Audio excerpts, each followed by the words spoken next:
Welcome to Karin's Orchids. I grow orchids on the Windowsill in Gothenburg, Sweden. And today there's going to be a care collab about the Big Vandas. Well, when I got the invitation, I firstly, thought about it for a bit. I wondered if I would fit into the category. Or shall we say, not me, but the Vandas I got. I recently increased my collection of Vandas. I had a few huge Vandas, store-bought, shall we say, garden center bought, the ones that look like Princess Mikasa, blue, and I had a white one, and the same variety but a pinkish one. Then I got thrips, shall we say. I'm not sure, but the leaves turned a little bit, shall we say, frosted. I can't find the real word, but and they failed even more after they switched my 2 glass windows, old windows from 1958 to 3 glass windows. Yeah, and then they all went downhill in a fast speed, so I got rid of them. I gave a few away, but I'm not sure that they're alive. So from blooming frequently 3 times a year till not blooming at all. So I just figured no more Vandas for me. But now I'm increasing the collection a bit lately. Vanda Stylus, Vandopsis, Wrinkle Stylus, you know the drill. All the names on the Vanda type orchids nowadays. And in this care collab there's going to be a number of participating channels. I think this is the most solid list of them all. And I've been joining into a few care collabs in the past, so I know what I'm talking about, really. The most solid list of participating channels, So let's see where I keep my Vandas. And for now, I keep them here. The stand with the lamp pointing towards them for some extra light. Now let's see which ones are the proper Vandas.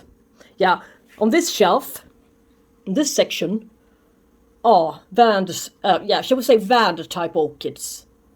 Papilionantes to the backside. Dimorphorchis here. In earlier days, last couple of years, I've been keeping my Vandas on the windowsill in huge glass vases with some lacquer beads to the bottom or gravel. But nowadays I keep them all potted up, so I will be able to keep up with the watering. That's the most important part. And here we got a few Vandopsis, Parishii, Vanda type, and Vanda Stylus. Many funny names. And this one I cannot even. It's an Eridus. Hulachana. Never mind that one for this session. And let's see. This is a proper Vanda. It's Vanda Paki. Small guy. The loveliest blooms you could find. Put them aside. Let's see. What is this? It's a proper Vanda. Yay. Ponpimol times Manoonya times Kultana. And it also said blue, Kultana blue. But I wonder why the word blue when the blooms are red and pink. Let's see, what's this? It's also Vanda type. Wuttipanara, Manoonya. Also gorgeous one. And as you can see, I also keep my Repotting together with the Vanda type orchids. And let's see what we got to the backside. It's this lovely one. Vanda Lamellata Variation Boxalii 4N. Larger blooms. This 4N stands for larger blooms, I've heard. So these are quite recent purchases from Swerter and from curling in most cases. Yeah, you can see here, curling, svörta, well it doesn't say, but these are the kinds of tags they use sometimes when they have to write a name on it by hand. This one is growing on, this Vanda Paki.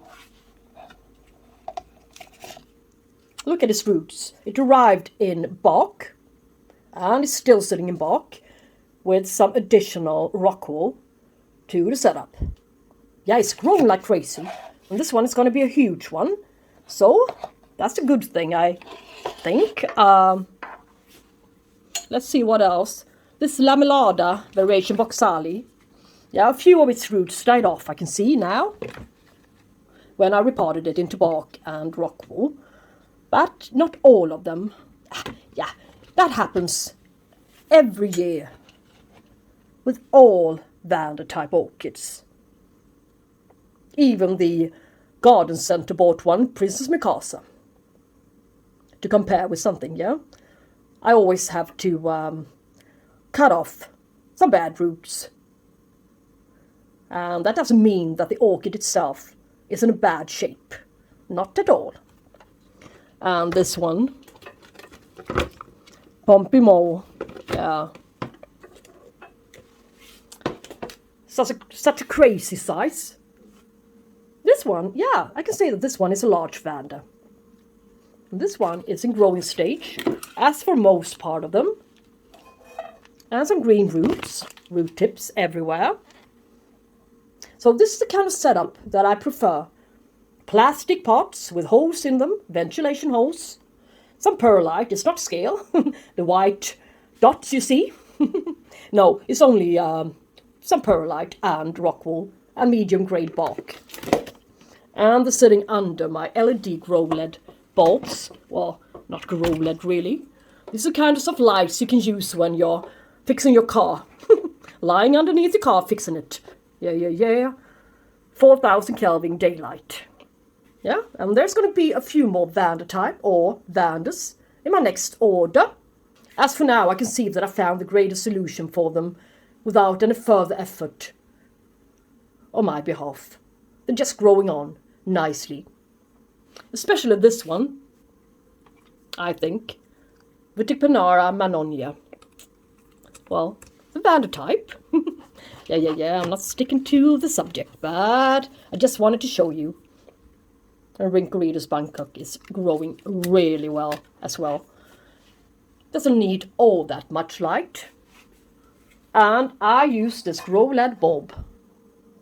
Red and white and blue. The total spectrum, I believe. So they get sufficient amount of light. All they're lacking out on is a little bit more humidity. But yeah, I got my humidifier down here. So it's not on for the moment. It switches off itself when it reaches the selected and preferred humidity, about 55% humidity. And then it switches off itself when it reaches that level, but I'm not really sure that it really switches on again when the humidity goes below, but well, I better rely on it doing its job, shan't I? But anyway, today I'm gonna repot a Vanda, a proper Vanda, together with you. Yeah, and in front of you I'm dip watering my Vanda limbada. It's a pure Vanda species with red blooms. I have this one for about 7 or 6 years now. Never once bloomed for me. This one has been growing roots like crazy. And doesn't seem to be lacking out on anything, so I'm surprised that it never bloomed for me. Yeah. I had to put an extra weight to it to keep it underneath the water. To hydrate the fat upper roots as well. Yes. And you want to know a secret? There are actually two Vanda species in here, Limbada and Tricolor. And I'm not sure if this one is the Suavis or just Tricolor. So here they are, and I will today release them from their setup in this wooden basket. It's getting too dry for them, both of them. So I'll let them sit there in fertilized water, 20-20-20, balanced fertilizer for about 1 hour time, to let the roots suck up as much nutrients they can before being repotted or transferred into something else, some other setup. So hangers now released, yeah, it's kind of sort of, and this is, yeah, this is all that this orchid, this tricolor, has achieved in the last couple of perhaps 5, 6, 7 years. Yeah, it's been through a lot. Spider mites, ugly patches, sometimes even scale, if I remember it correctly. Yeah, it says Vanda tricolor. And I think this one is originally from Swerter. I recognize the hand written text, the typing. But I may be wrong, but it doesn't matter. Anyway, this one is going to be potted up into bark mixture. And the huge one, or I shall say larger one, Limbada. Yeah, I have to cut it out, away this fish wire. I believe I added. I didn't remember. Then I did. So get rid of it. I've been wiring this guy up to stay in place. Yeah, and this guy has always had an expansive root system, a great root system. Good, lovely colored leaves. Yeah, it's been receiving enough amount of light, and it's also producing a keiki to the base, basal keiki. Yeah, and fat roots on this Limbada. But nothing happens, never ever, regarding blooming. So I will cut off the dead roots with the scissors, disinfected scissors, mushy. Yeah, this always happens, no matter what kind of setup you are putting your Vandas into. If you have them bare rooted or in bark, it's nothing wrong. It just happens. That's my conclusion after growing Vandas for a bit. Yeah, this one is really dead. Nothing green to it when you cut it. So, and what am I going to do with this large one, this Limbada? Well, my thought is to squeeze it into this glass vase, or shall we say vase? I'm not sure what pronunciation I would like to stick to. So today it's going to be vase. Yesterday it was vase. Really doesn't make a difference. You know what I'm saying anyway. Yeah, and this one is inevitable. It will become an aerial root. Otherwise I will destroy it. Yeah, and break it, and see no point in that. And I would like to get some more humidity. That's the goal of this repotting. And you want to see what I bought today? I got some orchid supply from IKEA. Not even €1 for each plastic stick. Looks nice. And I will stake him up a bit. I don't know how exactly yet. Yeah, I put a stripe to him, as I call them. And now he's more upright. In the vase. Vase, yeah. And what to put to the bottom?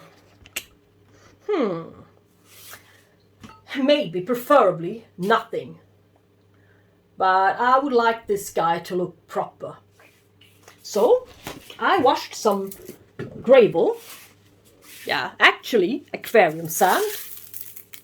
And I want to put a bit of it to the bottom of this cylinder base. Yes. In this way, I'm able to keep the humidity a bit to the bottom. And make it somehow not a water culture really, but yeah, I'm gonna lift this one up a bit. I wouldn't want its roots to die off, since it's not used to be sitting in water culture. I just want the extra humidity, especially around this little new keiki. I think this orchid is a lovely one, and I would like to keep it this way.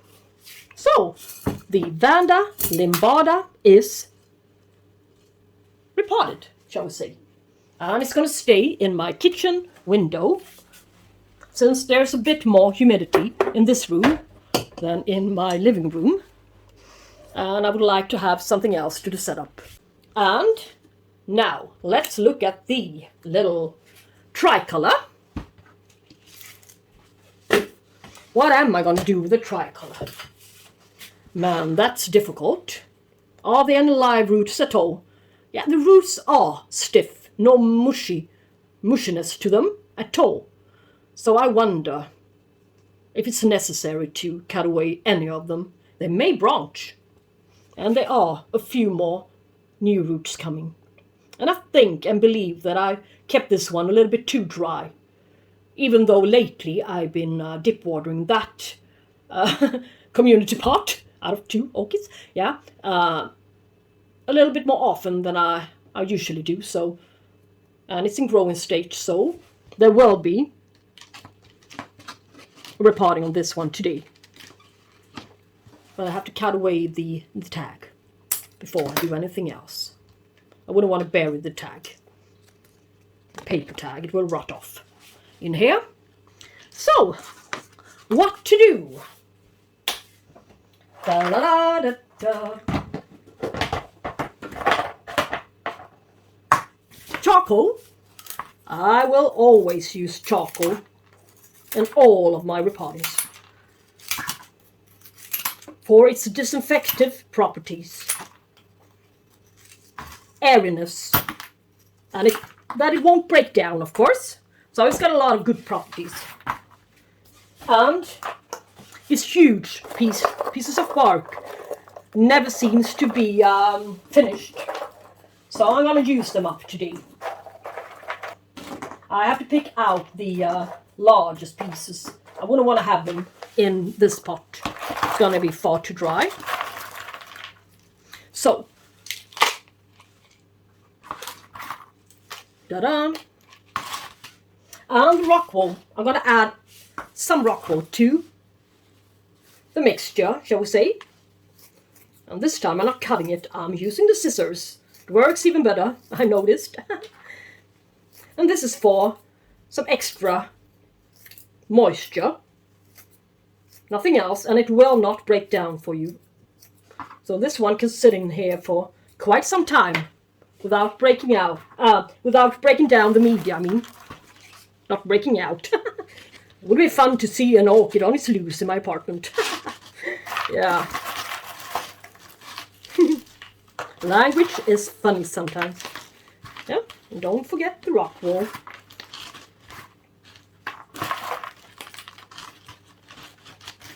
And I will have to press it down a bit. These new roots are gonna come out here somewhere, so I would like them to go down a bit, hydrate them some more. And maybe I will finally, after this huge amount of years, shall we say, be able to get this one going. Otherwise I will get a new one, another one. Well, maybe I can do that anyway, it doesn't matter. It's such a gorgeous bloom on this one. So Yeah, it wouldn't hurt to get another one, the second one,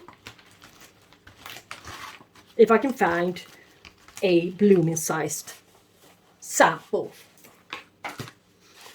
So for this guy, I will use a regular stake and make it more upright. There's a new leaf coming, at least in the middle here. So it's growing, and well, this is really its last resort. There's going to be some flushing to this orchid. Really, this bark has never been flushed, nor being sitting in water to be hydrated and retain some more moisture. I usually do that with new bark, so maybe this is not going to come as such a huge shock for this orchid, as it slowly is going to get adapted to be sitting in some more moisture retaining media. Yeah, maybe that was a good thing not to pre-wet the bark media in advance, but it surely would need a good flush under the tap to get rid of the dust at least. Yeah, so the tricolor is repotted. Let's see, this one will become a good grower after this. Yes. And yeah, I bet you all want to see my watering routine, so here it is. Well, watering time this evening, a few days before I did the actual recording on this video. So, well, why not take a chance and film in advance? Yay! So, here's what I do. Limbada hanging and tricolor, the poor little thingy, are going to be dip watered. And I'm using, for the moment, the fertilizer 2 component from Karin. Yeah. And that's because it's early spring and I wouldn't want to have flimsy orchids with poor growth. So these fertilizers are going to help with some slower growing to make create some more compact plants during the a little bit slower growing season, shall we say. So these guys are Vanda types, pure Vandas, and some hybrids. And this little guy is even amongst the Vanda family, Diamond Orchis. Well, I'm intending to leave these guys during the night to get the most out of the watering and as well as fertilizing, of course. So they can really, really, really suck up a lot of water. So, why not? Leave them be for a couple of more hours. And I use for them the cleansed water with this little microspiral filter. I don't know, but it's a carbon filter, I believe. And it's getting rid of some of the bad stuff, bad elements in my tap water, such as chloramide and copper. Yeah, a few bad elements. I hope it's doing its job. These guys has been given filtrated water. Yeah, so that's how I do it. I always dip water them. That's the easiest way to handle it. Bring them all into my kitchen. About once or preferably twice a week by now, when the air is dry and they are getting into growing stage rapidly. All of them, really. Look, are growing good roots everywhere. The Vanda type orchids. Yep. And I fertilize them. Yeah, if I don't see any sign of, no sign at all of some new growth and some activity going on, there will be no fertilizer at all. But there will be some watering. Plain water. But as soon as I can see some activity going on, the slightest sign of it, I will start to fertilize it with a light amount of fertilizer. And increase the fertilizer as they're coming into the really, really heavy new growth period. And at that time, I will use a balanced fertilizer, 20, 20, and 20 instead. And perhaps add a bit of CalMag. Maybe every other watering to it. So with all that said, thank you guys so much for watching this Big Vanda Care Collab video. Jump over to all the other participating channels if you haven't already done so. That is. Yay. But anyway, guys, thank you so much for watching this video.